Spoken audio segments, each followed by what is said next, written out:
আপা তোরে এমনি করে কে মারছে? কে তোর এমনি করে মারছে? আর কল্লা নামায় ভালো গলা নামায় কথা কর। তোর এত বড় সাহস আমার বাড়ির উঠানে দাঁড়ায় এত জোরে জোরে কথা কর। আমার বোনটা এমনি করে কে মারছে? তোর বোনটা আমি মারছি। দুলা ভাই, আপনি আমার বোনটা এমনি করে মারছেন কেন? দুলা ভাই, আমার বোন কি এমন করছে আপনার এমনি করে মারলেন? তুই চুপ কর। আপা অনেক চুপ করে থাকছি, আর চুপ করে থাকুম না।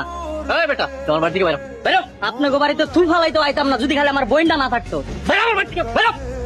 আপা চল। বিয়াদব, দুলা ভাইয়ের গায়ে হাত দেস। আপা খালি দুলা ভাই বলে গায়ে হাত দিস, নাইলে এতক্ষণে জানা শেষ করে ফালাইতাম। যা, আমি যাবো না। আমি মরে গেলেও আর এই বাড়ি যাবি না।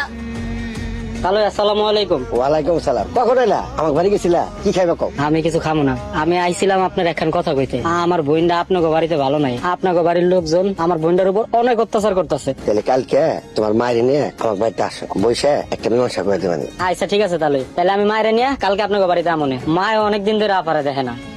পরে মেয়েরে এরকম অত্যাচার